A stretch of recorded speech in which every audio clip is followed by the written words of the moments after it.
हमारे क्विज़ेस के आंसर होंगे। तो आइए स्टार्ट करते हैं हम अपनी वीडियो।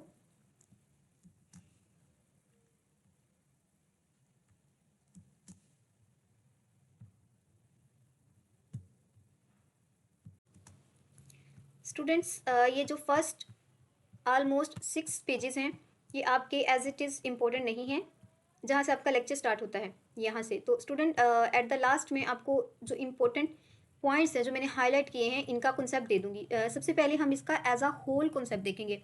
हमारा जो लेक्चर बेसिकली जो हमारा लेक्चर स्टार्ट होता है वो है database and traditional file processing system. सबसे पहले स्टूडेंट हम देखेंगे हम पुराने तरीके ट्रेडिशनल फाइल प्रोसेसिंग सिस्टम को समझते हैं। कंप्यूटर्स आने से पहले या डेटाबेस आने से पहले सारा डेटा फाइल्स में रखा जाता था, लेकिन जब कंप्यूटर आए तब भी यही फाइल वाला सिस्टम इस्तेमाल हुआ। स्टूडेंट वो कैसे? जैसे कि आप अपनी लोकल कंप्यूटर में देखते हैं वर्ड और एक्सेल की फाइल। तो स्टूडेंट अब असल मसला क्या था? इन पुराने तरीकों में 2 बड़े मसाइल थे। नंबर 1 प्रोग्राम डेटा इंडिपेंडेंस और नंबर 2 डुप्लीकेट एंड इनकंसिस्टेंसी। तो वो सबसे बड़ा जो हमारा मसला था वो हमारे पास डेटा इंडिपेंडेंस था। स्टूडेंट डेटा का प्रोग्राम पर इन्हसार करना। मिसाल के तौर पर आपके पास एक पुरानी कॉन्टैक्ट की ऐप है। अगर आप अपनी ऐप को अपडेट करते हैं तो आपके सारे कॉन्टैक्ट्स और उनका डेटा डिलीट हो जाता है। ऐसा इसलिए होता है क्योंकि हमारा डेटा और हमारा प्रोग्राम, याद रखें स्टूडेंट, डेटा हम रॉ मटेरियल्स को कहते हैं या फिर रॉ फैक्ट्स को कहते हैं, जैसे हमारे नंबर्स, और इसके साथ प्रोग्राम क्या है हमारा प्रोग्राम वो ऐप है, वो एक दूसरे पर बहुत ज़्यादा डिपेंड करते थे। मतलब अगर प्रोग्राम में हमने कोई तब्दीली की है तो हमारा डेटा मुतासिर हो सकता है, अगर हमने डेटा डिलीट किया है तो हमारा प्रोग्राम इफेक्ट हो सकता है। तो स्टूडेंट ये इसका सबसे बड़ा मसला था। नंबर 2 पर है डुप्लीकेशन एंड इनकंसिस्टेंसी। तो मिसाल के तौर पर स्टूडेंट आप कॉलेज के किसी लाइब्रेरी डिपार्टमेंट के पास आपका नाम और पता उसकी फ़ाइल में है, इसके साथ साथ इम्तहान डिपार्टमेंट के पास आपका नाम और पता उनकी फ़ाइल में है। अगर आप अपना एड्रेस चेंज करवाते हैं तो हो सकता है स्टूडेंट लाइब्रेरी में तो नया आपका एड्रेस एंटर किया जाए, लेकिन जो आपका एग्ज़ाम डिपार्टमेंट में है उसमें आपका वही पुराना डेटा रहेगा। तो इस तरह स्टूडेंट एक ही तालिबे इल्म के 2 मुख्तलिफ एड्रेसेस हैं। इसी तजाद को हम इनकंसिस्टेंसी कहते हैं। तो स्टूडेंट डेटाबेस अप्रोच वो अप्रोच थी जिसने इन मसाइल को हल किया। किस तरह से स्टूडेंट? सबसे पहले तो हम देखते हैं कि डेटाबेस है क्या।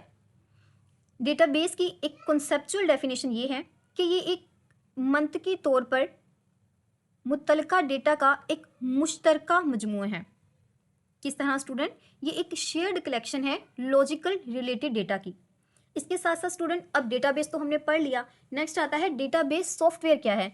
तो डेटाबेस सॉफ्टवेयर वो टूल है जो इस डेटाबेस को कोऑर्डिनेट करता है या फिर मुनज़्ज़म करता है। जिस तरह से हमारा डेटा फाइल्स में रखा जाता था, तो आसान अल्फाज में डेटाबेस सिस्टम वही फाइल है या वही सिस्टम है जिसमें हमारे डेटा को रखा जाता है या डेटाबेस को रखा जाता है। स्टूडेंट सबसे अहम इसके अंदर जो एग्जांपल्स हैं जो आपने हमेशा याद रखनी है, जो फॉर एवर ग्रीन आपके कॉन्सेप्ट्स हो सकते हैं स्टूडेंट, तो वो है डेटाबेस के फ़ायदे। सबसे पहले है डेटा शेयरिंग। अब लाइब्रेरी और इम्तहान डिपार्टमेंट दोनों एक ही जगह से पता हासिल करेंगे, तो स्टूडेंट जाहिर सी बात है जब आपका डेटा तमाम लोग एक ही जगह से इस्तेमाल कर रहे हैं, शेयर्ड लोकेशन है, तो क्या आपका डेटा इनकंसिस्टेंट हो सकता है? बिल्कुल भी नहीं। तो डेटाबेस में यही होता है, आपका डेटा एक शेयर्ड प्लेस पर पड़ा होता है, एक सेम प्लेस पर पड़ा होता है। नंबर 2 पे है डेटा इंडिपेंडेंस। स्टूडेंट ये प्रोग्राम डेटा इंडिपेंडेंस का उलट है। अब अगर आप अपनी कॉन्टैक्ट ऐप को अपडेट करते हैं तो आपके नंबर्स हमेशा महफूज रहते हैं। तो स्टूडेंट कितनी अच्छी बात है कि अगर हम अपनी ऐप को अपडेट करते हैं, जैसे कि आपके पास एग्जांपल है व्हाट्सएप, तो व्हाट्सएप की आए दिन अपडेट्स आती रहती हैं। तो स्टूडेंट जैसे ही आप उसे अपडेट करते हैं, क्या आपका सारा डेटा जितने भी आपकी फैलोज़ के नंबर्स होते हैं वो डिलीट हो जाते हैं? तो बिल्कुल भी नहीं, वो नंबर्स हमारे पास हमेशा सेव रहते हैं, क्योंकि व्हाट्सएप कोई MS वर्ड या MS एक्सेल की फ़ाइल नहीं है, बल्कि उसकी एक प्रॉपर डेटाबेस बनी हुई है। इसके बाद हम पढ़ते हैं बेटर डेटा इंटेग्रिटी। तो स्टूडेंट डेटा इंटेग्रिटी क्या है? बेसिकली इस बात को यकीनी बनाना कि डेटा दुरुस्त हो और काबिल भरोसा हो। मिसाल के तौर पर इस बात को यकीनी बनाना कि फ़ोन नंबर सिर्फ हिंदसों पर मुश्तमिल हो, हरूफ पर नहीं। मतलब स्टूडेंट अगर आसान अल्फाज में मैं आपको कहूँ, जैसे आप किचन में अपनी तमाम चीज़ें रखते हैं, तो क्या आप सारी चीज़ें एक ही जगह पर रख देते हैं? बिल्कुल भी नहीं। आप डिफरेंट ड्रॉर्स में, डिफरेंट कैबिनेट्स में डिफरेंट आइटम्स रखते हैं। इसी तरह स्टूडेंट हम अपने डेटा को भी डिफरेंट लोकेशंस में रखते हैं या डिफरेंट उसको नेम देते हैं। जिस तरह हम कहेंगे कि हमारे जो फ़ोन नंबर्स होंगे उनमें सिर्फ हिंदसे होंगे, उनमें सिर्फ नंबर्स होंगे। इसके बाद जो नेम होगा, हमारे नेम्स, उनमें सिर्फ हमारे पास लेटर्स होंगे या करेक्टर्स होंगे। तो यही हमारी डेटा इंटेग्रिटी है। अगर हम अपने फ़ोन नंबर खोलेंगे, फ़ोन नंबर वाला सेक्शन, तो उसमें जस्ट हमें नंबर्स मिलेंगे। अगर हम अपना नेम वाला सेक्शन ओपन करेंगे तो हमें सिर्फ नेम मिलेंगे। तो student I hope so lecture number 1 की आपको समझ आ गई होगी। इसके बाद स्टूडेंट हम देखते हैं लेक्चर नंबर 2 में क्या है। लेक्चर नंबर 2 में हम देखते हैं कि डेटा और इंफॉर्मेशन में क्या फ़र्क है और डेटाबेस कौन कौन लोग इस्तेमाल करते हैं। सबसे पहले स्टूडेंट डेटा क्या है? तो डेटा रा फैक्ट्स हैं। मिसाल के तौर पर अली। तो स्टूडेंट जैसे ही आप अली बोलते हैं तो क्या इससे कोई बात समझ में आती है आपको? बिल्कुल भी नहीं, ये तो सिर्फ एक नाम है। फिर आप कहते हैं 24, तो आपको फिर भी कुछ भी समझ नहीं आता। इसके बाद है 50, तो इसकी भी कोई लॉजिक नहीं बनती। तो स्टूडेंट बेसिकली ये डेटा है, ये कुछ तो है। मतलब अली हो गया, 24, 50, ये हमारे पास डेटा है, लेकिन रा है। अभी इसका हमने कोई इस्तेमाल नहीं किया, लेकिन इसका कोई मतलब वाज़ेह ही नहीं है। इसके बाद स्टूडेंट हम पढ़ते हैं इंफॉर्मेशन। तो इंफॉर्मेशन एक प्रोसेस्ड डेटा है। याद रखें, processed data is information which have some meanings, जिसका कुछ मीनिंग है। तो इस तरह स्टूडेंट मैं अभी जो ऊपर एग्जांपल दी थी, जैसे अली एम्प्लॉय नेम, तो उसकी एक लॉजिक बन गई। 24 उसकी एज, इसकी भी लॉजिक बन गई। और 50 तो हम ये कह सकते हैं कि 50K उसकी सैलरी है। इसके बाद स्टूडेंट स्कीमा। तो डेटाबेस का नक्शा या ढांचा, जो स्ट्रक्चर है, और ये कि उस स्ट्रक्चर को या उस डेटा को किस तरह से स्टोर किया जाता है, इसे हम मेटा डेटा कहते हैं, यानी कि डेटा के बारे में डेटा। मिसाल के तौर पर स्टूडेंट अब आपने डेटाबेस बना ली, ठीक है, उसके अंदर डिफरेंट डिपार्टमेंट्स की, फॉर एग्जांपल आपने हॉस्पिटल की एक डेटाबेस बनाई है, उसके अंदर डिफरेंट डिपार्टमेंट्स का डेटा है। तो स्टूडेंट आप एक छोटी सी रिपोजिटरी बनाते हैं जिसके अंदर लिखा होगा कि डेटाबेस का मैप ये है, मतलब ये स्पेसिफिक जो पार्ट है वो इस डिपार्टमेंट को शो करता है। और इस तरह ये भी कि डेटा को स्टोर कैसे किया गया है। तो स्टूडेंट ये हम नेक्स्ट चैप्टर्स में पढ़ेंगे, हायरार्कीज होती हैं, इसके अंदर हम डेटा को स्टोर करते हैं। और इसके बाद स्टूडेंट ये भी तो सारी इन्फॉर्मेशन है ना, और ये इन्फॉर्मेशन है किसकी? डेटाबेस के बारे में डेटा। जो हमने डेटाबेस बनाई है उसके मुतल्लिक डेटा को हम क्या कहते हैं? Meta data. और स्टूडेंट ये एमसीक्यूज बहुत इंपॉर्टेंट है। मैं लास्ट में आपको इन दोनों चैप्टर के एमसीक्यूज, शॉर्ट क्वेश्चन, लॉन्ग और एक छोटा सा क्विज ज़रूर कंडक्ट करूंगी। अब देखते हैं स्टूडेंट हमारे डेटाबेस के फ़ायदे कौन से हैं। वहाँ पर हमने लेक्चर नंबर 1 में हमने इसके 2 एडवांटेजेस को डिस्कस किया था। तो अब हम यहाँ पर देखते हैं कि ऐसे कौन से एडवांटेजेस हो सकते हैं हमारे पास। सबसे पहले है डेटा कंसिस्टेंसी। स्टूडेंट ये लेक्चर नंबर 2 का सबसे अहम तस्वुर है। फर्ज करें आप और आपका भाई एक ही ज्वाइंट बैंक अकाउंट इस्तेमाल करते हैं। आपके ब्रदर लाहौर की एटीएम से 50,000 निकलवाते हैं और एट द सेम टाइम आप कराची की एटीएम से 50,000 निकलवाते हैं। तो स्टूडेंट अगर इस अकाउंट में टोटल 70,000 हुए, यानी कि 70,000, तो स्टूडेंट क्या होगा? इस बैक वक्त में, यानी कि एक ही वक्त में जो एक्सेस है वो किसको देगा? ये तो बहुत टफ कंडीशन हो गई, बहुत कंफ्यूजिंग सिनेरियो है। तो स्टूडेंट हमारी डेटाबेस में ये कंकरेंसी कंट्रोल होता है, जिस तरह ये कंट्रोल यकीनी बनाता है कि एक ही वक्त में एक ही ट्रांजैक्शन हो ताकि डेटा ख़राब ना हो सके। तो यही स्टूडेंट अगर हमारे पास डेटाबेस का कॉन्सेप्ट ना होता तो बहुत टफ सिचुएशन पैदा हो सकती थी। इसके बाद स्टूडेंट हम देखते हैं कि डेटाबेस की हमारे पास ये स्टूडेंट आपके वही एडवांटेजेस हैं, आपको इनको एज इट इज़ याद करने की ख़ास ज़रूरत नहीं है। जिस तरह मैंने आपको डेटा शेयरिंग का बता दिया, डेटा कंसिस्टेंसी के बता दिया कि आपका डेटा हर जगह कंसिस्टेंट होगा। इसके बाद आपकी सिक्योरिटी बेहतर होगी, क्योंकि आपको पता होगा, आपने पहले से अलाउ किया होगा कि ये लोग इस्तेमाल करेंगे, ये लोग इसके अंदर चेंजेस करेंगे। ये भी हम अपकमिंग लेक्चर्स में बहुत अच्छे से पढ़ेंगे। इसके बाद स्टूडेंट हम ये देखेंगे कि इसका ये भी फ़ायदा है कि हमारी डेवलपमेंट बहुत आसान हो जाती है न्यू एप्लीकेशंस की। अगर हम कोई भी नई एप्लीकेशन बनाना चाहते हैं तो हमारे पास पहले से डेटा मौजूद होता है। इसके बाद हमारा जो इकोनॉमी ऑफ स्केल है वो बेहतर हो जाता है कि हर एक के पास जो अलग-अलग जगह पर, अलग-अलग लोकेशन पर जो डेटा था वो एक ही सेम प्लेस पर आ गया, तो जाहिर सी बात है हमारा खर्चा भी कम होगा। इसके साथ साथ स्टूडेंट हमारी कॉन्करेंसी बेहतर हो जाती है, जैसे मैंने अभी आपको कॉन्करेंसी का कॉन्सेप्ट दिया है, और हमारे डेटा को बैकअप करना और उसकी रिकवरी करना बहुत आसान हो जाता है। तो स्टूडेंट ये शॉर्ट क्वेश्चन है, ये मैं आपको बाद में डिस्कस करती हूँ। इसके बाद स्टूडेंट हम देखते हैं एप्लीकेशन प्रोग्रामर्स के बारे में देखेंगे हम। सबसे पहले हम देखते हैं डीबीए। तो स्टूडेंट डीबीए क्या होता है, जैसे कि आप हमेशा याद रखें, आपसे शॉर्ट फॉर्म्स बहुत पूछी जाती हैं। डीबीए लिखा हुआ आएगा और आपसे कहा जाएगा कि डीबीए स्टैंड फॉर, तो आपने हमेशा याद रखना है dBA stand for database administrator. Student अब हमने देखना है यूज़र ऑफ डेटाबेस। तो बेसिकली हमारे पास दो तरह के यूज़र होते हैं, एक एप्लीकेशन प्रोग्रामर और एक एंड यूज़र। एंड यूज़र को हम दो और कैटेगरीज में रखते हैं, नंबर 1 नेटिव और सेकंड पर सोफिस्टिकेटेड। सबसे पहले एप्लीकेशन प्रोग्रामर को पढ़ते हैं। स्टूडेंट ये वो लोग होते हैं जो डेटाबेस को इस्तेमाल करने के लिए एप्लीकेशन जैसे एटीएम मशीन, जैसे स्क्रीन या फिर आपकी बैंकिंग ऐप को बनाते हैं। ठीक है, जो बना रहा है एप्लीकेशन को वो प्रोग्रामर हुआ, और क्योंकि वो एप्लीकेशन को बना रहा है तो वो एप्लीकेशन प्रोग्रामर हुआ। इसके बाद है एंड यूज़र। तो स्टूडेंट वो लोग जो डेटाबेस को इस्तेमाल करते हैं, ये वो आम लोग हैं जो इन एप्लीकेशन को इस्तेमाल करते हैं, और इनकी दो बड़ी एग्जाम्स होती हैं। सबसे पहले है नेटिव यूज़र। तो स्टूडेंट ये यूज़र सिर्फ बटन दबाते हैं, इन्हें नहीं मालूम कि डेटा पीछे कैसे काम कर रहा है। ये एटीएम इस्तेमाल करने वाला एक आम सा यूज़र है। इसके बाद है स्टूडेंट सोफिस्टिकेटेड यूज़र। तो स्टूडेंट ये वो यूज़र्स हैं जो खुद अपनी मर्जी की रिपोर्ट्स या मालूमात हासिल करने के लिए डेटाबेस को देख सकते हैं या उसे चेंज कर सकते हैं।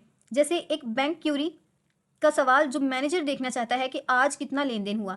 तो स्टूडेंट इसकी आसान मिसाल ये भी है, जैसे आपका रिजल्ट आता है तो रिजल्ट का इंटरफेस सिर्फ आपको इंटरफेस शो होता है, आप उसके अंदर चेंजेस नहीं कर सकते।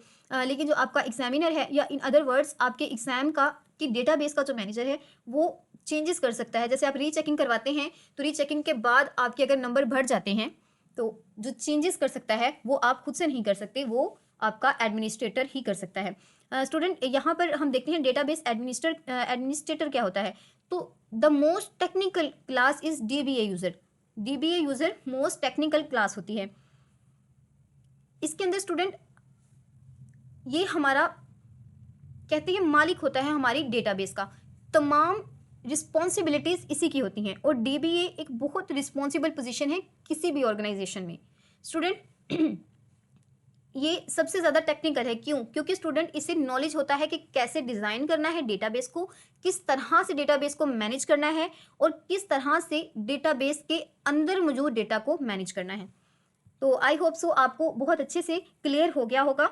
स्टूडेंट यहाँ पर ड्यूटीज़ ऑफ डीबीए, तो आपने जस्ट इसके यही पॉइंट्स याद करने हैं। सबसे पहले स्कीमा डेफिनेशन, जो मैंने आपको ऊपर पढ़ाया है कि स्कीमा क्या होता है, यही कि डेटा कहाँ पड़ा है, किस फॉर्म में पड़ा है, किसका पड़ा है, किस तरह से ऑर्गेनाइज किया गया है, तो बेसिकली हमारे डेटा का मैप। इसके बाद है ग्रांटिंग डेटा एक्सेस। तो जिस तरह मैंने आपको ऊपर पढ़ाया है, दो यूजर्स सोफिस्टिकेटेड और नेटिव। तो स्टूडेंट ये एक्सेस कौन देता है, ये भी हमारा डीबीए देता है। फिर रूटीन मेंटेनेंस, तो वो देखता है मेंटेनेंस, जिस तरह मैंने अभी आपको पढ़ाया था ऊपर मैनेजर की एग्जांपल से, कि बैंक का मैनेजर देखता है कि आज कितना लेन देन हुआ। इसके बाद बैकअप्स के डेटा को किस तरह बैकअप करना है, मॉनिटरिंग डिस्क स्पेस, जहाँ पर डेटा पड़ा है, जो डिस्क पर पड़ा है उसको, उसकी स्पेस को मॉनिटर करना, और मॉनिटरिंग जॉब रनिंग, जो जॉब्स चल रही हैं, जो काम चल रहे हैं डेटाबेस में, ट्रांजैक्शंस वगैरह, उनको मॉनिटर करना।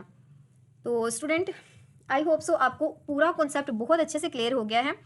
अब हम इसकी स्पेशल नोट्स देखते हैं। तो स्टूडेंट सबसे पहला जो हमारे पास स्पेशल नोट है वो है डेटाबेस। तो डेटाबेस हमारे पास लॉजिकल कलेक्शन होती है डेटा की। इसके बाद जो हमारे पास है वो है सॉफ्टवेयर। तो स्टूडेंट DBMS वो सॉफ्टवेयर है जो डेटा को कोऑर्डिनेट कर रहा होता है, जैसे कि हमारे पास SQL सर्वर और ओरेकल जैसे। सेकंड पर स्टूडेंट हम देखते हैं डेटाबेस प्रोसेसिंग, यानी कि पुराना तरीका। तो इसमें हमने दो चीज़ें पढ़ी हैं, एक कि ये डेटा पर इन्हिसार करता है और दूसरा ये इनकंसिस्टेंट बहुत ज़्यादा होता है। ये स्टूडेंट कॉन्सेप्ट्स हैं, आप अपने हैंडआउट को छोड़कर जस्ट इनके नोट्स को देखें।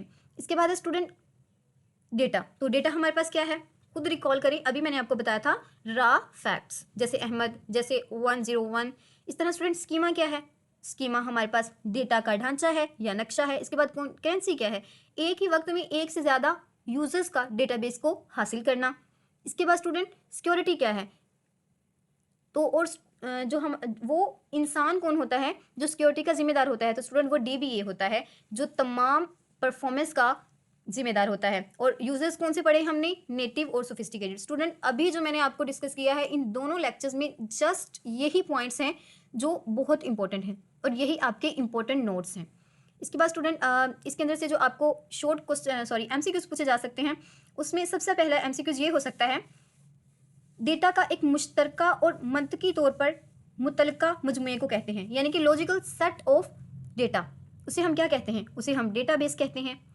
इसके बाद स्टूडेंट DBMS का सिनम किसे समझा जाता है। स्टूडेंट ये मैंने आपको लेक्चर के बहुत स्टार्ट में बताया था कि डेटा बेस का हम सिनम किसे समझते हैं, डेटाबेस सिस्टम का सिनम हम डेटाबेस को समझते हैं। तो आई थिंक सो ये हमारे बहुत फर्स्ट में आया है।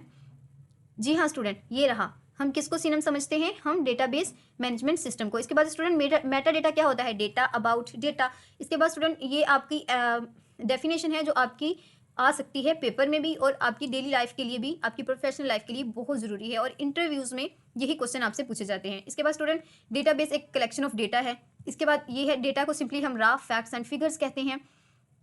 देन हम ये इसका MCQ आपसे इस तरह भी आता है कि वो कौन सा टूल है जो डेटाबेस को मैनेज करने के लिए इस्तेमाल होता है, तो वो हमारे पास डेटाबेस मैनेजमेंट सिस्टम है, वो सॉफ्टवेयर है। देन हमारे पास स्टूडेंट ये भी पूछा जाता है कि जो हमारे पास ट्रेडिशनल फाइल थी उसका सबसे बड़ा मसला क्या था। तो स्टूडेंट ये आपको वैसे भी हाईलाइटेड है कि हमारे पास जो ट्रेडिशनल फाइल्स थी उनका सबसे बड़ा मसला प्रोग्राम एंड डेटा इंटरडिपेंडेंस था, यानी कि डेटा और प्रोग्राम एक दूसरे पर डिपेंड कर रहे थे। इसके बाद हमारे पास डुप्लीकेशन का, डेटा की डुप्लीकेशन का मसला कौन सा था। तो स्टूडेंट ये भी मैंने आपको पढ़ाया था कि एक ही जगह एक ही डेटा का डिफरेंट लोकेशंस पर डिफरेंट होना, तो वो हमने किसमें पढ़ा था, इनकंसिस्टेंसी में। देन हमारे पास डेटाबेस अप्रोच का सबसे बड़ा फ़ायदा क्या है, तो स्टूडेंट डेटाबेस अप्रोच का सबसे बड़ा फ़ायदा हमारे पास डेटा इंडिपेंडेंसी है। देन हम देखते हैं स्टूडेंट रॉ फैक्ट्स को क्या कहते हैं, हम डेटा कहते हैं। प्रोसेस्ड इन्फॉर्मेशन को प्रोसेस्ड डेटा को हम इंफॉर्मेशन कहते हैं। ये भी MCQs आपसे पूछे जाते हैं। स्टूडेंट ये आप हैंडआउट में देख सकते हैं, ये मैंने सारे इंपॉर्टेंट MCQs आपको हाईलाइट कर दिए हैं। देन हम देखते हैं कि एक ही वक्त में एक से ज़्यादा यूज़र का डेटाबेस को इस्तेमाल करना या रसाई हासिल करना क्या कहलाता है, तो वो हमारे पास कॉन्करेंसी है। मैंने आपको ATM की एग्जाम्पल भी दी है। देन स्टूडेंट ये MCQs भी आपसे पूछा जा सकता है कि वो यूज़र्स जो डेटाबेस एप्लीकेशन बनाते हैं स्टूडेंट, जो प्रोग्राम करते हैं, तो वो कौन होते हैं, वो एप्लीकेशन प्रोग्रामर्स होते हैं। इसके बाद स्टूडेंट जैसे जैसे मैं क्वेश्चन पूछ रही हूँ, अगर आपको इन क्वेश्चन के आंसर्स का पता है तो आप कमेंट बॉक्स में ज़रूर लिखें, ताकि आपको अपनी स्किल का अंदाज़ा हो सके और आपको पता चले कि आपको कितनी ग्रिप हो गई है इन दोनों लेक्चर्स पे। स्टूडेंट इसके बाद ये भी MCQs आपसे पूछा जा सकता है कि वो सारिफ जो सिर्फ बनी हुई एप्लीकेशन को इस्तेमाल करते हैं, यानी कि वो यूज़र जो सिर्फ यूज़ कर रहे होते हैं, तो स्टूडेंट वो कौन है जो सिर्फ यूज़ कर रहे थे, वो मैंने आपको पढ़ाया था एंड यूज़र्स। देन डेटाबेस सार्फिन में सबसे ज़्यादा टेक्निकल क्लास कौन सी है, तो स्टूडेंट ये लेक्चर नंबर 2 के बिल्कुल लास्ट पर है कि डेटाबेस में सबसे ज़्यादा टेक्निकल क्लास हमारे पास DBA होता है, यानी कि डेटाबेस एडमिनिस्ट्रेटर होता है। तो स्टूडेंट आई होप सो आपको बहुत अच्छे से क्लियर हो गए होंगे ये तमाम कॉन्सेप्ट्स। इसके बाद आपसे शॉर्ट क्वेश्चन बहुत बेसिक से पूछे जाते हैं, जैसे डेटा और इन्फॉर्मेशन में क्या फ़र्क है, इस तरह कंकरेंसी कंट्रोल क्या हो सकता है, DBA की कोई सी 2 ड्यूटीज़ बयान करें। तो स्टूडेंट आइए चलते हैं हम आज के क्विज़ की तरफ। स्टूडेंट बी अटेंटिव, आपने अपनी फुल फोकस के साथ और अपने माइंड को हाजिर नाजिर करके आपने इन क्विज़ेस का आंसर देना है। इस तरह आपको अंदाज़ा हो जाएगा कि आप इन 2 लेक्चर्स को बहुत अच्छे तरीके से पढ़ चुके हैं। पहला क्वेश्चन, प्रोसेस डेटा जो मीनिंगफुल फॉर्म में होता है क्या कहलाता है? Process data which is in meaningful form is called information.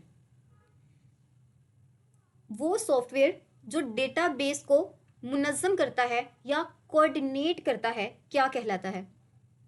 The software which coordinate the database is called database software या DBMS। Number 3, traditional processing file का सबसे बड़ा प्रॉब्लम क्या था? तो student, the big flaw of traditional file system was program and data interdependency. मुझे यकीन है कि आप भी कमेंट बॉक्स में अपने आंसर ज़रूर लिख रहे होंगे। वो 2 अफराद जो एक ही वक्त में एक ही बैंक अकाउंट से रकम निकलवाने की कोशिश करते हैं, किस चीज़ की मिसाल है? Withdraw of money at the same time from different locations. तो ये किसकी एग्जाम्पल है? Concurrency control. स्टूडेंट, वो कौन से यूजर हैं जो डेटाबेस की सिक्योरिटी और बैकअप का जिम्मेदार होता है? Which user is responsible for the data backup and security? तो एब्सोल्युटली आई होप सो हर स्टूडेंट ने आंसर्स बिल्कुल ठीक दिए होंगे, और ये लास्ट वाला तो मोस्ट फेवरेट है एग्जामिनर का भी और हर स्टूडेंट का भी। तो स्टूडेंट, वो कौन होता है जो डेटाबेस की सिक्योरिटी का जिम्मेदार है? वो हमारे पास डेटा एडमिनिस्ट्रेटर होता है। तो आइए चलते हैं हम लेक्चर नंबर 3 और 4 की तरफ। लेक्चर नंबर 3 में हम डेटाबेस आर्किटेक्चर को देखेंगे। सबसे पहले आर्किटेक्चर का मतलब क्या होता है? आर्किटेक्चर का मतलब नक्शा या ढांचा। तो स्टूडेंट, सवाल ये है कि हमें डेटाबेस को किसी मखसूस आर्किटेक्चर में बनाने की ज़रूरत ही क्यों पेश आई? इसकी वजह यह है कि हमें एक स्टैंडर्ड मेंटेन करना है। अगर हम अपनी डेटाबेस को किसी ख़ास स्टैंडर्ड में बनाते हैं तो इसका फ़ायदा ये होगा कि हमें अपनी डेटाबेस को मैनेज करना बहुत आसान होगा, प्लस इसकी वर्किंग को समझना आसान होगा और इस पर काम करने वाले स्टाफ की ट्रेनिंग करना बहुत आसान हो जाएगा। तो स्टूडेंट, इसी स्टैंडर्ड को प्रपोज किया था ANSI स्पार्क ने 1975 में, और यही स्टैंडर्ड पूरी दुनिया में कायम हो गया डेटाबेस को बनाने के लिए। तो स्टूडेंट, ये MCQ के हिसाब से पूछा जा सकता है कि किसने प्रपोज किया था स्टैंडर्ड? तो वो ANSI स्पार्क ने इन 1975 किया था। स्टूडेंट, हम आर्किटेक्चर को 3 लेवल्स में डिवाइड करते हैं। तो इन 3 लेवल्स में डिवाइड करने का मकसद क्या है? स्टूडेंट, इन 3 लेवल्स में डिवाइड करने का बेसिक पर्पस हमारे पास डेटाबेस की कॉम्प्लेक्सिटी को हाइड करना है यूज़र से।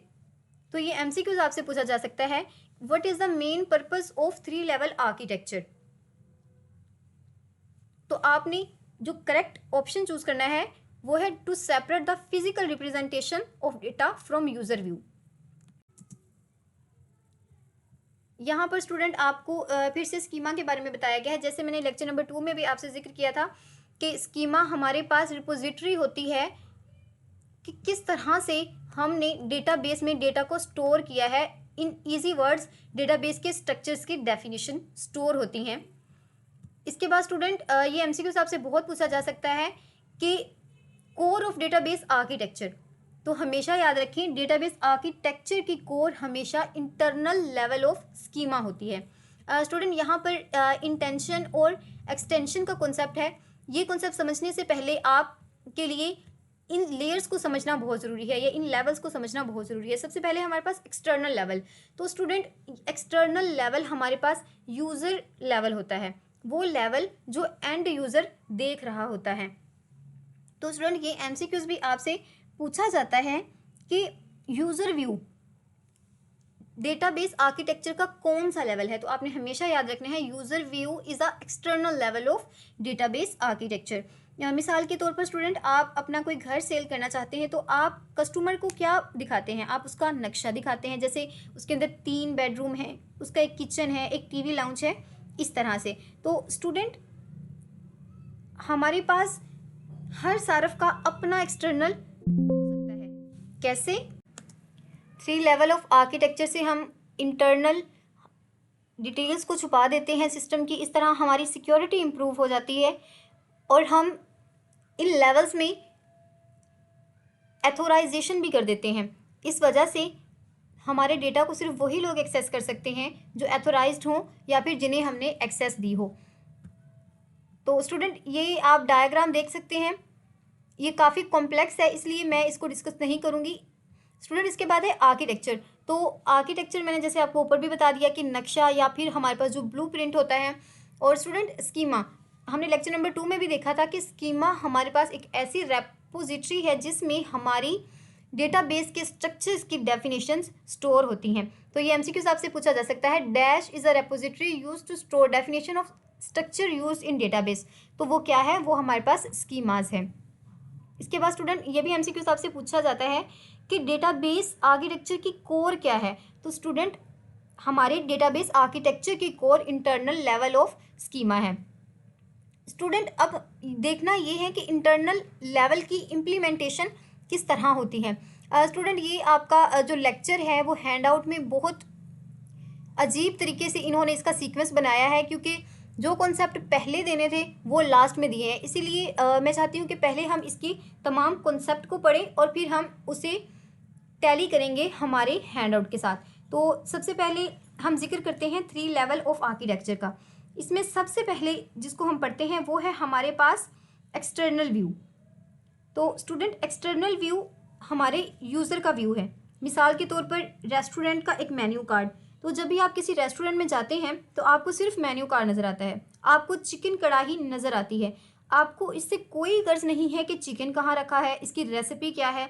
तो स्टूडेंट, इसी तरह हमारा जो एक्सटर्नल व्यू होता है वो एंड यूज़र के लिए होता है। इसके बाद है हमारे पास कंसेप्चुअल व्यू। तो स्टूडेंट, ये हमारी पूरी ऑर्गेनाइजेशन का एक व्यू होता है और आसान अल्फाज में हम इसे कम्युनिटी व्यू भी कहते हैं। आपने हमेशा याद रखना है कि कंसेप्चुअल व्यू को हम कम्युनिटी व्यू भी कहते हैं और ये हमारी डेटाबेस का असली ब्लू प्रिंट होता है या फिर नक्शा होता है। तो स्टूडेंट, इसकी वही मिसाल कि हमारा जो हेड शेफ़ होता है उसके पास रेसिपी बुक होती है, ठीक है। हम एज अ कस्टमर, हमें इस बात से कोई गर्ज नहीं है कि हम जो खाना खा रहे हैं उसकी रेसिपी क्या है। मिसाल के तौर पर स्टूडेंट, इस लेवल पर डेटाबेस का मुकम्मल डिज़ाइन होता है।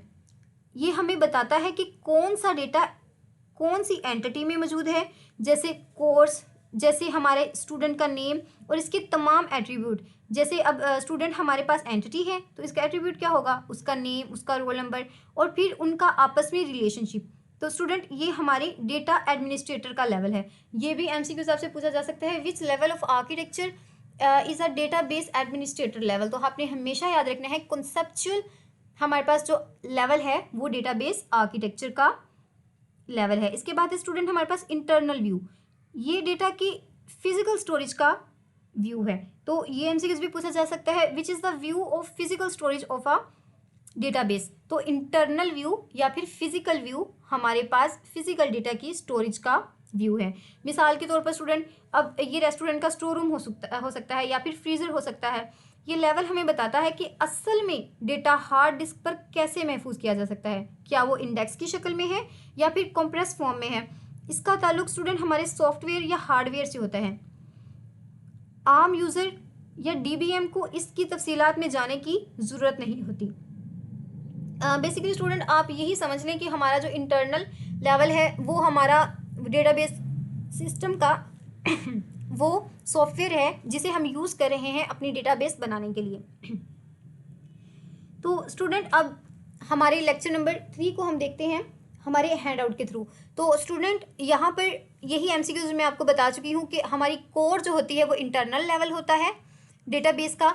और इसके बाद स्टूडेंट इंटेंशन और एक्सटेंशन। तो सबसे पहले हम देखते हैं इंटेंशन क्या होती है। स्टूडेंट, जो इंटेंशन है उसका मतलब है इरादा, नीयत। तो हमारी जो डेटाबेस की इंटेंशन है वो हमेशा परमानेंट होती है। इंटेंशन यही होती है कि हमारा मकसद क्या है। तो स्टूडेंट इसके अंदर बेसिकली हम इसका खाली नक्शा देखते हैं कि हमारी डेटाबेस का फ्लो कैसे होगा, उसकी डायग्राम कैसे होगी, या फिर इन अदर वर्ड्स हम आगे जाकर पढ़ेंगे इसका फ्लो चार्ट क्या होगा। और उसके बाद है एक्सटेंशन। तो स्टूडेंट एक्सटेंशन हमारे पास वो कंप्लीट बेसिस हैं जिस पर इंटेंशन लाई करती है। ये एमसीक्यूज बहुत इंपॉर्टेंट है कि extension of a database is performed on the basis of complete intention. जैसे कि स्टूडेंट आप कोई भी टेबल बना रहे हैं स्टूडेंट्स का इस तरह से, तो स्टूडेंट आपकी इंटेंशन क्या होगी? आपकी इंटेंशन स्टूडेंट का नेम हो सकता है, ठीक है, स्टूडेंट का नेम और स्टूडेंट का रोल नंबर। और इसकी एक्सटेंशन कौन सी हो सकती है? एक्सटेंशन ये कि इस टेबल में कितने स्टूडेंट्स का डेटा स्टोर है और उनकी कितने स्टूडेंट्स हैं जिनकी तमाम इंफॉर्मेशन कंप्लीट है और कितने स्टूडेंट हैं जिनकी अनकम्प्लीट है। तो आपने इसी के साथ हमेशा याद रखना है, यहाँ पर नेम्स होंगे, ये हमारे पास इंटेंशंस है, और इसके अंदर जो डेटा स्टोर है फॉर एग्जांपल यहाँ पर अली हो सकता है और अली के साथ इसकी मार्क्स हो सकते हैं, वो हमारे पास क्या है? एक्सटेंशंस हैं। इसके बाद स्टूडेंट हम एक्सटेंशंस को पॉपुलेशन भी कहते हैं। तो ये तो आपको बहुत अच्छे से पता चल गया कि हमारी जो एक्सटेंशंस होती हैं वो चेंज हो सकती हैं, पॉपुलेशन चेंज हो सकती है, लेकिन हमारे जो इंटेंशंस हैं वो कभी भी चेंज नहीं होती। तो ये भी हम बहुत डिटेल से पढ़ चुके हैं, एक्सटर्नल व्यू। तो स्टूडेंट यहाँ पर एक बहुत इंपॉर्टेंट पॉइंट आपको डिस्कस किया गया है और ये आपका इम्पोर्टेंट एमसीक्यूज भी है कि हम एक्सटर्नल व्यू को डिफरेंट व्यूज़ में देख सकते हैं। ज़रूरी नहीं है कि हमने जिस फॉर्म में डेटा को स्टोर किया है उसी फॉर्म में यूज़र को मिले। स्टूडेंट्स इसकी एक छोटी सी एग्जांपल है, अगर आपने अपने स्टूडेंट की डेट ऑफ बर्थ को डैशेस में स्टोर किया है, तो अगर इम्तिहान का डिपार्टमेंट उसे मंथ की फॉर्म में भी ले सकता है, जैसे March 3, 2005, इस तरह वो हमारे पास स्लैश की फॉर्म में भी ले सकता है। तो हमारा जो डेटा होता है एक्सटर्नल व्यू में वो डिफरेंट फॉर्म्स में हासिल किया जा सकता है। इसके बाद स्टूडेंट ये इंपॉर्टेंट पॉइंट है, external view are also helpful when we want to display the data which is not place in database or stored at all. यानी कि अगर हम ऐसा डेटा लेना चाहते हैं जो हमारी डेटाबेस के अंदर स्टोर ही नहीं है, तो एक्सटर्नल व्यू इसके लिए भी हेल्पफुल है। कैसे? तो स्टूडेंट अगर आपने अपनी डेटाबेस में स्टूडेंट की डेट ऑफ बर्थ को स्टोर किया है, तो स्टूडेंट आप उस डेट ऑफ बर्थ की बेस पर उसकी एज को कैलकुलेट कर सकते हैं। स्टूडेंट की एज डेटाबेस में स्टोर तो नहीं है, लेकिन एक्सटर्नल व्यू हमें ये फैसिलिटी देता है कि हम स्टोर किए हुए डेटा की बुनियाद पर और डेटा को ड्राइव कर सकते हैं। इसके साथ साथ स्टूडेंट ये आपका इसमें एक छोटा सा पॉइंट है स्टूडेंट कि हम इसकी लॉजिकल या इंटरनल व्यू को चेंज किए बगैर चेंजेस बना सकते हैं। कितनी मज़े की बात है कि हम अपने एक्सटर्नल व्यू के साथ छेड़छाड़ कर रहे हैं, हम उसे डिफरेंट व्यूज़ में ले रहे हैं, लेकिन हमारा लॉजिकल या इंटरनल व्यू डिस्टर्ब नहीं हो रहा। तो यही तो हमने पढ़ा था, यही तो हमारे पास प्रोग्राम और डेटा डिपेंडेंसी है। अब स्टूडेंट कॉन्सेप्चुअल व्यू जैसे मैंने आपको ऊपर ही समझा दिया, इसका एमसीक्यूज आपको इस तरह पूछा जाता है कि which level of architecture is called community view. तो कम्युनिटी व्यू कौन सा व्यू होता है हमारे पास? Conceptual view. और स्टूडेंट ये एमसीक्यूज इस तरह से भी पूछा जाता है कि ऐसा कौन सा व्यू है जो हमें ऑर्गेनाइजेशन के एट्रीब्यूट, उसके करेक्टर, उसकी हमारे पास एट्रीब्यूट्स, उसकी एंटिटीज़ और उनके दरमियान रिलेशनशिप को जाहिर करता है, वो हमारे पास कंसेप्चुअल व्यू है। तो ऑलमोस्ट हमारा लेक्चर के तमाम इम्पोर्टेंट पॉइंट्स कवर हो चुके हैं और मैंने आपको इसके साथ साथ तमाम एमसीक्यूज़ और शॉर्ट क्वेश्चन बता दिए हैं। तो आइए चलते हैं हम इसके क्विज़ की तरफ। तो स्टूडेंट आपने अटेंटिवली अपना क्विज़ सॉल्व करना है। स्टूडेंट इसके साथ साथ आपको ये तमाम notes, quiz plus short question और एमसीक्यूज़ मेरी डिस्क्रिप्शन से मिल जाएंगे। आप उन्हें डाउनलोड करके अपनी एग्ज़ाम प्रिपरेशन के लिए यूज़ कर सकते हैं। तो आइए चलते हैं हम अपने क्विज की तरफ। सबसे पहला क्वेश्चन, डेटाबेस का वो कौन सा लेवल है जो असल हार्ड डिस्क स्टोरेज से ताल्लुक़ रखता है? Which level of database belongs to hard disk? तो स्टूडेंट आप हमेशा याद रखें कि हार्ड डिस्क पर हमारा फिजिकल लेवल या फिर हमारा इंटरनल लेवल लाई करता है या उससे रिलेट करता है। इसके बाद स्टूडेंट, रेस्टोरेंट की मिसाल में मेन्यू कार्ड किस लेवल की नुमाइंदगी करता है? तो ये तो बहुत आसान है, जल्दी से कमेंट बॉक्स में इसका आंसर लिखिए। मेन्यू कार्ड जो आपको रेस्टोरेंट में मिलता है वो कौन से लेवल से ताल्लुक़ रखता है? जी हाँ, ये हमारा एक्सटर्नल लेवल से ताल्लुक़ रखता है। इसके बाद स्टूडेंट नंबर 3 पर जो आपका क्विज है, 3 लेवल आर्किटेक्चर का सबसे बड़ा फ़ायदा क्या है? सोचिए स्टूडेंट, हमारा सबसे बड़ा फ़ायदा क्या हो सकता है? जी हाँ, तो 3 लेवल आर्किटेक्चर का मतलब या उसका सबसे बड़ा फ़ायदा डेटा की इंडिपेंडेंसी है, यानी कि हमारा डेटा डिपेंड नहीं कर रहा होगा। नंबर 4 पर हम देखते हैं, अगर हम हार्ड डिस्क को तब्दील कर दें लेकिन डेटाबेस का मैप वही रहे तो क्या ये इंडिपेंडेंस कहलाएगा? तो जी हाँ, ये तो हमें पता है कि हम एक लेयर को चेंज कर सकते हैं दूसरी लेयर को चेंज किए बगैर, तो ये हमारे पास ट्रू है। आपको ट्रू फॉल्स भी पूछे जाते हैं एमसीक्यूज़ में। इसके बाद स्टूडेंट, अगर हम डेटाबेस का नक्शा बदल दें लेकिन मेन्यू कार्ड ना बदलें तो ये कौन सी डिपेंडेंसी कहलाएगी? गौर से देखें, हम डेटाबेस का नक्शा बदल रहे हैं लेकिन मेन्यू कार्ड नहीं बदल रहे, तो ये हमारे पास फिजिकल डेटा इंडिपेंडेंसी कहलाएगी। तो आइए चलते हैं हम लेक्चर नंबर 4 की तरफ। लेक्चर नंबर 4 में बेसिकली हमने वही लेक्चर नंबर 3 के कॉन्सेप्ट की रिवीजन करनी है। जैसे मैंने आपको इंटरनल और फिजिकल व्यू के बारे में बताया था कि ये सबसे निचला लेवल है और इसके अंदर हम हार्ड डिस्क पर स्टोरेज को देखते हैं। ये एमसीक्यूज़ मैंने आपको पीछे भी डिस्कस किया है कि बहुत फेमस है एग्ज़ाम पॉइंट ऑफ व्यू से, कि डेटा की जो स्टोरेज होती है उसके मीडियम को हम फिजिकल व्यू में स्टडी करते हैं। इसके बाद स्टूडेंट, हमारे पास जो सेकंड इम्पोर्टेंट कॉन्सेप्ट है वो है इंटर स्कीमा मैपिंग। तो स्टूडेंट, इंटर स्कीमा मैपिंग एक वो मैकेनिज़्म है जिसमें हम देखते हैं कि एक लेवल के रिकॉर्ड को दूसरे फॉर्मेट के रिकॉर्ड में किस तरह से चेंज करना है कि हमारा डेटा सेम रहे लेकिन लेवल चेंज हो जाए, इसे हम मैपिंग कहते हैं। मिसाल के तौर पर स्टूडेंट, अगर हमने एक्सटर्नल और कंसेप्चुअल मैपिंग को देखें तो ये वो अमल है जिसमें मेन्यू कार्ड को रेसिपी बुक से जोड़ा जाता है।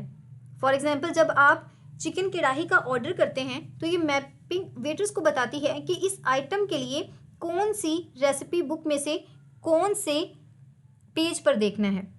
और इसी तरह स्टूडेंट, ये हमारे कंसेप्चुअल या इंटरनल मैपिंग के लिए भी यूज़ हो सकती है। मसलन अगर आपने अपनी चिकन कढ़ाई बनानी है तो आपको इसके साथ ये देखना पड़ेगा कि हमें चिकन कहाँ से हासिल करना है, कौन से फ्रीज़र से हासिल करना है। तो ये इन दो लेयर्स को जोड़ रही है, यही हमारे पास इंटर स्कीमा मैपिंग है।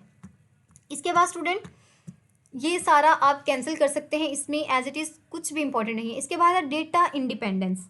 तो लेक्चर नंबर 4 का जो कोर कॉन्सेप्ट है वो हमारे पास डेटा इंडिपेंडेंस है। ये 3 लेवल आर्किटेक्चर का सबसे फ़ायदेमंद लेवल है। इसका मतलब एक लेवल को चेंज करने से दूसरे लेवल को चेंज ना करना पड़े।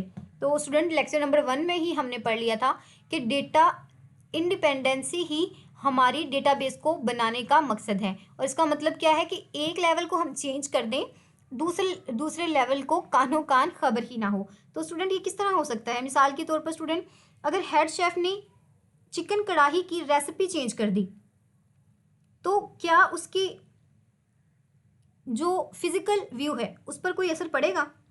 बिल्कुल भी नहीं। आपके मेन्यू कार्ड में चिकन कढ़ाई लिखा है तो वो एज इट इज़ लिखा रहेगा। कॉन्सेप्चुअल में आपने चेंज की है, यानी कि उसकी रेसिपी चेंज की है, तो हमारा एक्सटर्नल व्यू कंसेप्चुअल से डिस्टर्ब नहीं होगा। इसके बाद स्टूडेंट, इसको हम दो मेजर कैटेगरीज में क्लासीफाई करते हैं। नंबर 1 है लॉजिकल डेटा इंडिपेंडेंसी और नंबर 2 पर है फिजिकल इंडिपेंडेंसी।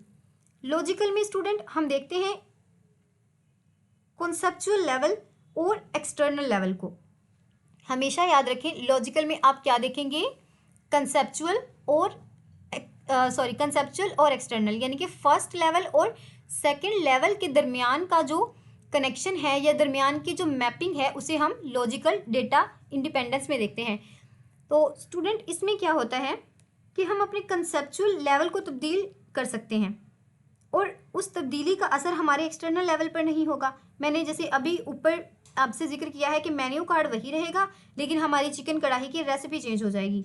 इसी तरह स्टूडेंट प्रोग्रामर्स को जो अपनी एक्सटर्नल व्यू बार बार चेंज नहीं करनी पड़ती। मिसाल के तौर पर स्टूडेंट, अगर आपकी डेटाबेस एसक्यूएल में डेवलप थी, तो अगर आप उसका पीछे से उसकी बैकएंड को चेंज करते हैं, उसे ओरेकल में कर देते हैं, तो आपका जो वेबसाइट का या फिर आपकी जो डेटाबेस का एक्सटर्नल व्यू था, जो उसका फ्रंट एंड था, वो सेम ही रहेगा। इसके बाद है फिजिकल डेटा इंडिपेंडेंसी। सबसे पहले तो हम देखते हैं कि फिजिकल डेटा इंडिपेंडेंसी में कौन सी 2 लेयर्स इंटरेक्ट करती हैं।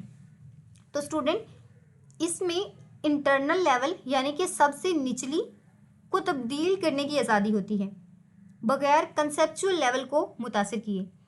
जैसे स्टूडेंट मैंने आपको बताया कि हम लॉजिकल में पहली और दूसरी की मैपिंग देख रहे थे और फिजिकल में हम दूसरी और तीसरी की मैपिंग देख रहे हैं। स्टूडेंट ये कॉन्सेप्ट करने के लिए आप ये टेबल देख सकते हैं। यहाँ पर आप देख सकते हैं कि एक्सटर्नल और कंसेप्चुअल मैपिंग को हम किस व्यू में देखते हैं, व्यू 1 में, यानी कि एक्सटर्नल व्यू हमारा डिस्टर्ब नहीं होता, ठीक है। और इसके बाद अगर हम कंसेप्चुअल और इंटरनल करते हैं तो हमारा कौन सा व्यू डिस्टर्ब नहीं होता, हमारा कंसेप्चुअल व्यू डिस्टर्ब नहीं होता। फिजिकल को करने से एक्सटर्नल पर कोई असर नहीं पड़ता, कंसेप्चुअल को चेंज करने से एक्सटर्नल पर कोई असर नहीं पड़ता, और फिजिकल या इंटरनल को चेंज करने से हमारा कंसेप्चुअल वैसा का वैसा ही रहता है।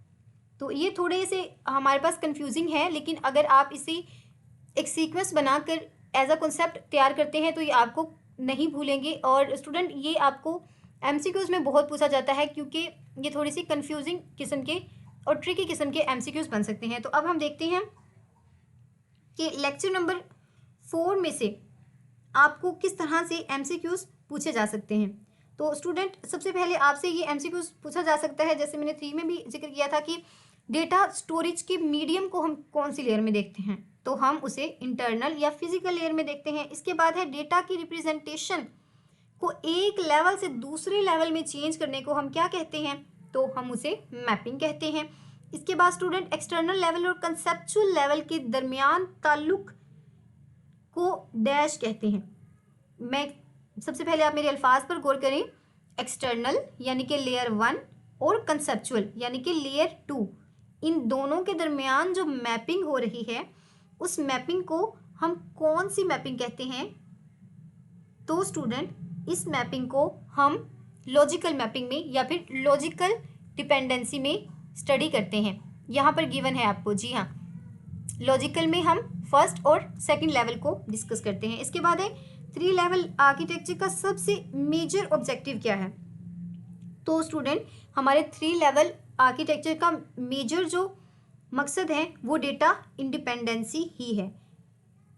इसके बाद कंसेप्चुअल मॉडल में चेंज करने से एक्सटर्नल व्यू का मुतासिर ना होना क्या कहलाता है, एक्सटर्नल व्यू डिफेक्ट नहीं हो रहा कंसेप्चुअल व्यू को चेंज करने से, तो वो मैंने ऊपर भी डिस्कस किया है, लॉजिकल डेटा इंडिपेंडेंस। ये थोड़ा सा घुमाकर आपसे पूछा जा सकता है। स्टूडेंट ये एमसीक्यूज़ मैंने खुद प्रिपेयर किए हैं आपके लिए इसी लेक्चर के अंदर से, ताकि आपको अंदाज़ा हो सके कि किस तरह से आपसे एमसीक्यूज़ पूछे जा सकते हैं। इसके बाद स्टूडेंट ये एमसीक्यूज़ आपसे इस तरह भी पूछा जा सकता है, इंटरनल लेवल में तब्दीली करने से कंसेप्चुअल लेवल मुतासिर ना होना क्या कहलाता है। किसको चेंज कर रहे हैं हम, इंटरनल को यानी कि फिजिकल को यानी कि लेवल 3 को, और डिफेक्ट को नहीं हो रहा, डिफेक्ट लेवल 3 नहीं हो रहा जो कि हमारे पास कंसेप्चुअल है। तो स्टूडेंट ये हमने किस में पढ़ा था, ये हमने फिजिकल डेटा इंडिपेंडेंसी में पढ़ा था।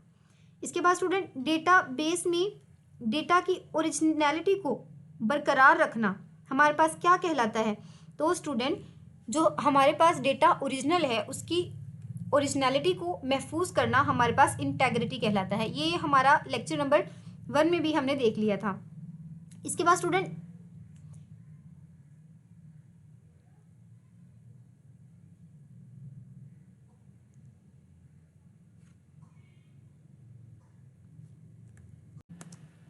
स्टूडेंट्स ये सारा जो आपके पास टेक्स्ट है इसके अंदर आपसे एज इट इज़ कुछ भी नहीं पूछा जाता, क्योंकि स्टूडेंट ये आपकी कॉन्सेप्ट के रिलेटेड है। अगर आप वीडियो को ध्यान से सुनेंगे और इसके साथ साथ आपने क्विज़ भी सॉल्व किया है और आपके मैक्सिमम आंसर ठीक हैं, तो यकीन करें आपकी बहुत अच्छी प्रिपरेशन हो चुकी है। ये सारा डेटा आपके ना तो क्वेश्चंस में आता है और ना ही आपकी एमसीक्यूज में पूछा जाता है। स्टूडेंट, अब हम इसका क्विज़ देख लेते हैं। स्टूडेंट, इस चैप्टर की क्विज़ की आपको एज इट इज़ करने की इतनी ज़रूरत नहीं है। क्यों? क्योंकि जो मैंने आपको एमसीक्यूज बताए हैं वही आपका क्विज़ है। मैंने एमसीक्यूज ही इस तरह से आपके लिए प्रिपेयर किए थे कि आपकी प्रिपरेशन हो जाए। अब चलते हैं हम लेक्चर नंबर 5 की तरफ। तो सबसे पहले हम देखेंगे इसका जो मेन पर्पस है वो हमारे पास डेटा फ्लो डायाग्राम्स हैं। स्टूडेंट्स, आपने हमेशा याद रखना है कि लेक्चर नंबर 5 में अगर आपसे कोई क्वेश्चन पूछा जाएगा तो वो जस्ट डेटा फ्लो डायग्राम्स और उसकी टाइप्स पर पूछा जाएगा।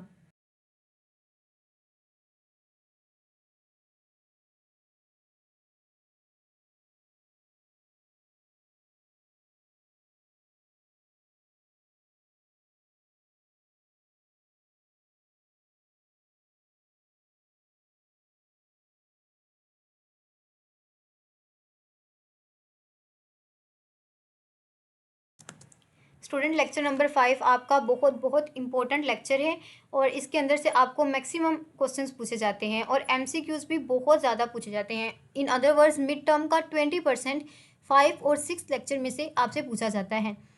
तो स्टूडेंट, इसके हमारे पास दो मेन कॉन्सेप्ट्स हैं, दो मेन स्टेजेस हैं जिनको हम लेक्चर नंबर 5 में स्टडी करेंगे। इसमें सबसे पहले है डेटाबेस डेवलपमेंट प्रोसेस और दूसरा डेटा फ्लो डायग्राम। तो सबसे पहले हम देखते हैं डेटाबेस डेवलपमेंट प्रोसेस क्या है। स्टूडेंट, एक डेटाबेस को सिर्फ कोडिंग शुरू करके नहीं बनाया जा सकता। जैसे एक घर बनाने के लिए हमें पहले ज़मीन का एनालिसिस करना पड़ता है, फिर डिज़ाइन बनाते हैं, फिर इम्प्लीमेंटेशन शुरू करते हैं। इसी तरह डेटाबेस के सॉफ्टवेयर को बनाने के लिए हम डिफरेंट प्रोसेसेस करते हैं। सॉफ्टवेयर डेवलपमेंट प्रोसेसेस की तरह का अमल इस्तेमाल होता है।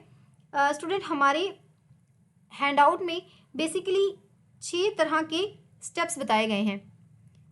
6 स्टेप्स में सबसे पहले हमारे पास आता है प्रीलिमिनरी स्टडी। ये क्या है? ये सबसे पहला स्टेप है, तो आपने हमेशा याद रखना है प्रीलिमिनरी स्टडी सबसे पहला स्टेप है। इसमें हम ऑर्गेनाइजेशन को समझते हैं, ये मालूम करते हैं कि तंजीम के मुख्तलिफ सेशन एक दूसरे से किस तरह से जुड़े हैं, इंफॉर्मेशन किन के दरमियान फ़्लो करेगी। मिसाल के तौर पर स्टूडेंट, फ़र्ज़ करें आप एक कॉलेज का डेटाबेस बना रहे हैं। आप देखेंगे कि एडमिशन ऑफिस, एग्ज़ाम डिपार्टमेंट और अकाउंट ऑफिस आपस में क्या रिलेशन रखते हैं। इसके बाद स्टूडेंट हमारे पास है रिक्वायरमेंट एनालिसिस। स्टूडेंट, इसके अंदर से मैंने कुछ भी हाईलाइट नहीं किया। इसका मतलब ये है कि आपको हैंडआउट से कुछ भी याद नहीं करना, आपको जस्ट कंसेप्ट को पिक करना है। मैं आपको छोटी छोटी एग्जाम्पल के साथ समझा रही हूँ ताकि आपको हमेशा याद रहे। स्टूडेंट, प्रीलिमिनरी स्टडी में हमने ये पढ़ा कि ऑर्गेनाइजेशन के डिफरेंट पार्ट एक दूसरे के साथ कैसे लिंक हैं और इन्फॉर्मेशन कैसे फ्लो करती है। रिक्वायरमेंट एनालिसिस में हम देखते हैं कि सिस्टम की डिटेल्ड स्टडी क्या है। यूजर्स का इंटरव्यू करते हैं और इन्हें काम करते हुए देखते हैं ताकि हमें मालूम हो सके कि इन्हीं सिस्टम से कैसे किया जाना चाहिए। मतलब स्टूडेंट, इसमें हम देखेंगे कि हमारा कॉलेज, उसके अंदर कौन कौन से सेक्शंस हैं, किस तरह से काम हो रहा है और हमारी रिक्वायरमेंट क्या है, हम किस तरह से अपनी डेटाबेस को डिज़ाइन करना चाहते हैं। स्टूडेंट, अगर आप इस लेक्चर को बहुत बहुत अच्छे तरीके से करना चाहते हैं तो मैं आपको रिकमेंड करूँगी कि ये डेटाबेस की जो हमारे पास डायग्राम है आप इसे ज़रूर देखें। इसे जैसे ही आप 2 से 3 सेकंड के लिए बहुत अच्छे से देखते हैं तो इसका मैप आपके माइंड में बनना स्टार्ट हो जाएगा। हमने देखना है कि सबसे पहला स्टेप कौन सा है। यहाँ पर पहले स्टेप है प्रीलिमिनरी स्टडी, इसके बाद है रिक्वायरमेंट एनालिसिस, नंबर 3 पे है डीबीए डिज़ाइन, और नेक्स्ट है हमारे पास physical design, implementation and maintenance. तो स्टूडेंट अगर आप डेटाबेस डेवलपमेंट प्रोसेस के इस टॉपिक को बहुत अच्छे से पिक करना चाहते हैं तो स्टूडेंट इन 7 की 7 पॉइंट्स को बहुत अच्छे तरीके से याद कर लें, और इनके बारे में, इनके कॉन्सेप्ट के बारे में थोड़ा थोड़ा अगर आप प्रिस्क्राइब करते हैं तो आपका लॉन्ग क्वेश्चन भी अटेम्प्ट हो जाएगा, और अगर यही क्वेश्चन आपसे आपके इंटरव्यू में पूछा जाए तो आप बहुत अच्छे से इसे पिक कर सकते हैं। इसके बाद है डेटाबेस डिज़ाइन। तो स्टूडेंट डेटाबेस डिज़ाइन में क्या करते हैं, इस लेवल में हम प्रीवियस इंफॉर्मेशन की बुनियाद पर डेटाबेस का लॉजिक या नक्शा बनाते हैं। तो स्टूडेंट आपकी नेक्स्ट लेक्चर्स में हम पढ़ेंगे कि लॉजिकल डिज़ाइन किस तरह से बनाए जाते हैं। हमारी बुक में ER डायग्राम का जिक्र आया है। स्टूडेंट अगर हम इसका एग्जाम्पल के साथ देखें, जब आप कॉलेज की डेटाबेस बना रहे होते हैं तो आप ये डिसाइड करते हैं कि स्टूडेंट का एक टेबल होगा, इसी तरह टीचर का एक टेबल होगा, और फिर इन दोनों के दरमियान में क्या रिलेशन होगा। तो ये फिजिकली हम कर रहे हैं ना, डिज़ाइन पर बात कर रहे हैं, इसी वजह से हम इसे डिज़ाइन फेज में स्टडी करते हैं। नेक्स्ट हमारे पास है फिजिकल स्टेज या फिर फिजिकल डिज़ाइन। तो स्टूडेंट यहाँ हम अपने लॉजिकल डिज़ाइन को एक्चुअल डेटाबेस में कन्वर्ट करते हैं। जैसे हमारे पास स्टूडेंट DBMS है, SQL सर्वर, ओरेकल। तो स्टूडेंट इसमें हमने फैसला करना है कि हमें सॉफ्टवेयर कौन सा यूज़ करना है। तो स्टूडेंट यही वो फेज़ है जिसके अंदर हमारी फाइनेंशियल इन्वेस्टमेंट इन्वॉल्व होती है। क्यों स्टूडेंट? क्योंकि जितने किसी भी ऑर्गेनाइजेशन का बजट होगा उतना ही महंगा सॉफ्टवेयर, उतना ही हाई क्वालिटी सॉफ्टवेयर वो यूज़ करेंगे। नेक्स्ट है implementation. This is the most important level of design. Student ये वो लेवल है जहाँ पर हमारी तमाम लेयर्स ने इम्प्लीमेंट होना होता है, तमाम लेयर्स इसी पर डिपेंड करती हैं। तो स्टूडेंट इम्प्लीमेंटेशन में हम ये देखते हैं कि एप्लीकेशन प्रोग्राम कैसे लिखे जाते हैं और सॉफ्टवेयर जिसे हमें यूज़ करना है। मिसाल के तौर पर स्टूडेंट हम इनपुट फॉर्म में जब डेटा लेते हैं किसी भी स्टूडेंट का क्लर्क से, तो हम उसे एंटर करते हैं अपने सॉफ्टवेयर में। इन इजी वर्ड्स स्टूडेंट यही वो स्टेज है जहाँ पर आकर हम अपनी डेटाबेस को बनाना स्टार्ट कर देते हैं, क्योंकि हमने ऊपर वाले तमाम स्टेप फॉलो किए हैं। उन्हीं स्टेप्स की बुनियाद पर हम इम्प्लीमेंटेशन स्टार्ट कर देते हैं। इसके बाद स्टूडेंट मेंटेनेंस ऑफ डेटाबेस। तो स्टूडेंट डेटाबेस तो बन गई, अब इसको मेंटेन कैसे करना है, इसमें हम देखते हैं कि स्टूडेंट हमें अपनी डेटाबेस की फाइन ट्यून को किस तरह लेकर चलना है, इसे एरर फ्री किस तरह करना है, और अगर एरर्स आते हैं तो उनको हैंडल किस तरह करना है। स्टूडेंट ये डेटाबेस डेवलपमेंट प्रोसेस की जो सेकंड अप्रोच है ये बिल्कुल भी इम्पोर्टेंट नहीं है और ना ही ये आपके एग्जाम्स में पूछी जाती है, तो स्टूडेंट इसे आप स्किप कर सकते हैं। इसके बाद जो सेकंड इम्पोर्टेंट पॉइंट है हमारे पास, वो हमारे पास है डेटा फ्लो डायग्राम।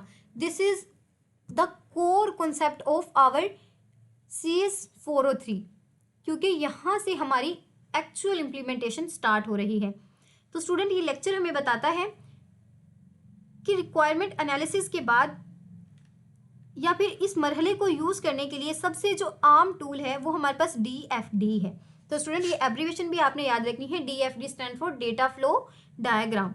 यहाँ पर आपको गिवन भी है the most common tool use for designing database is the database flow diagram. ये भी MCQ आपसे पूछा जा सकता है कि ऐसा कौन सा टूल है जो सबसे ज़्यादा यूज़ किया जाता है डेटाबेस को या डेटाबेस सिस्टम को डिज़ाइन करने के लिए, वो है डेटा फ्लो डायग्राम। तो स्टूडेंट ये भी एक ग्राफिकल नक्शा है। इसमें हम देखते हैं कि हमें अपने डिसीजन को किस तरह से दिखाना है। स्टूडेंट इसमें बेसिकली हम कुछ सैम्पल्स का यूज़ करते हैं अपने डेटा फ्लो को रिप्रेजेंट करने के लिए।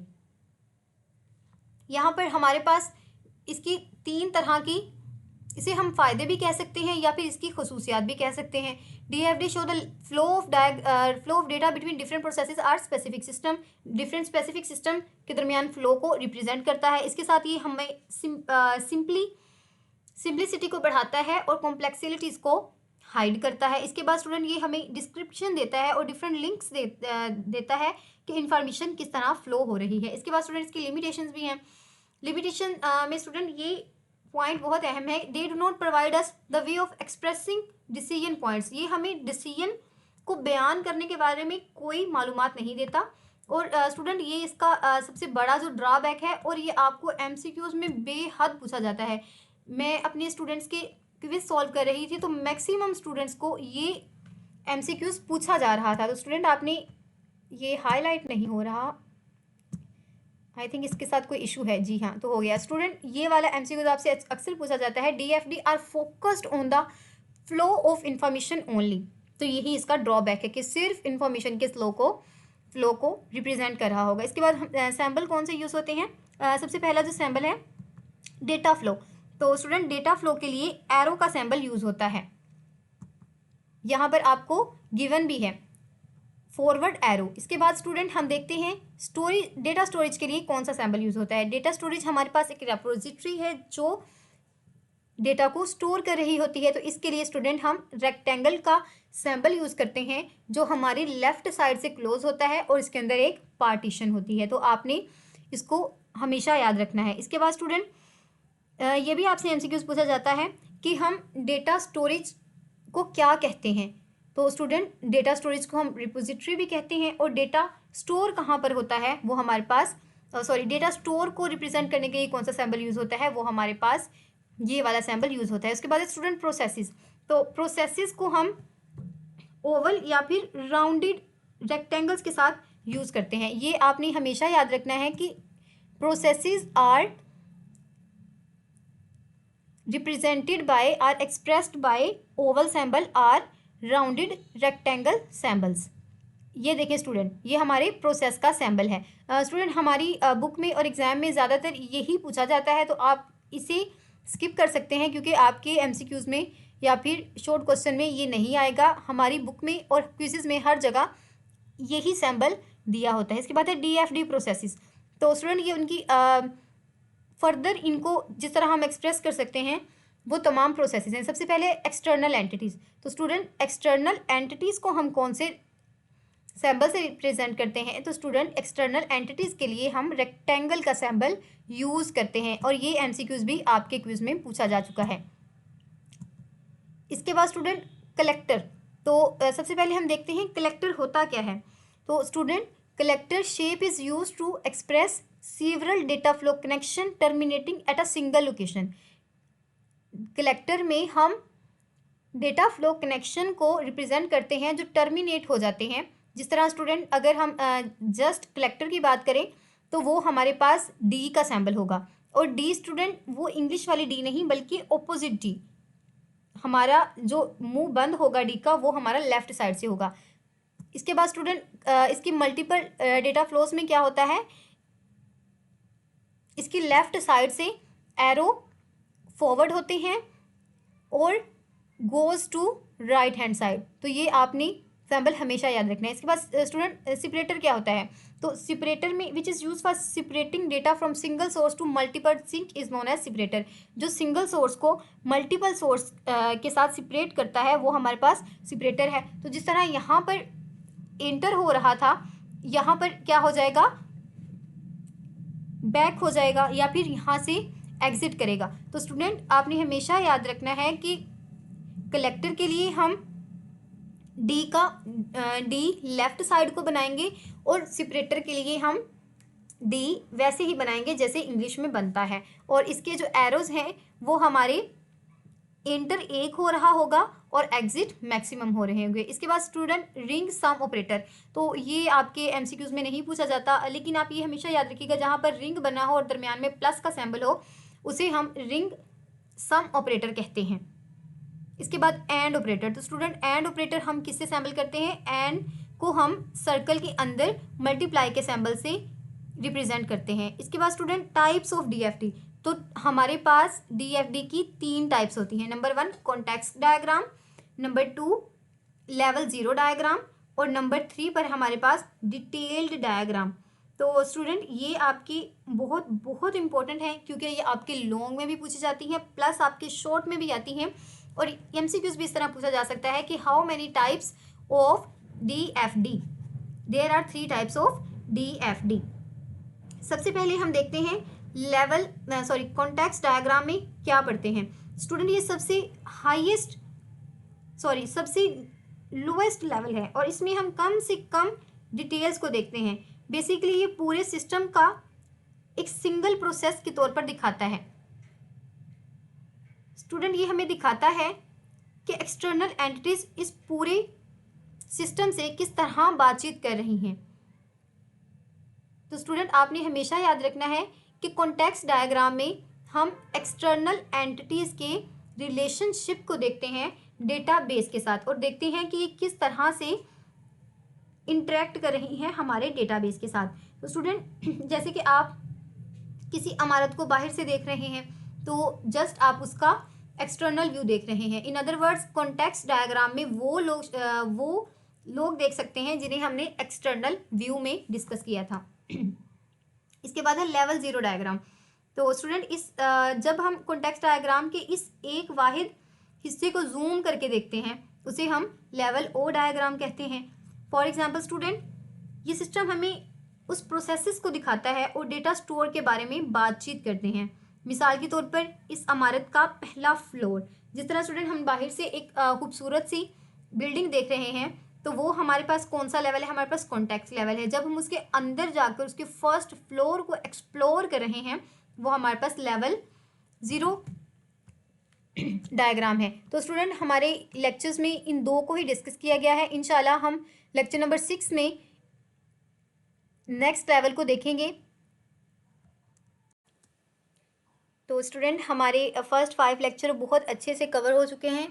इसके अंदर मैंने आपको एक एक कॉन्सेप्ट के बारे में बताया है, प्लस आपकी एग्ज़ाम प्रिपरेशन बहुत अच्छे से करवाई है। तो स्टूडेंट मेरी वीडियो को ज़्यादा से ज़्यादा लाइक करें, अपने फ्रेंड्स के साथ शेयर करें, और अगर आप यही हैंड आउट हासिल करना चाहते हैं तो डिस्क्रिप्शन में मैं लिंक डाल दूँगी, आप मेरे गूगल ड्राइव पर जाकर इस हैंड आउट को डाउनलोड कर सकते हैं।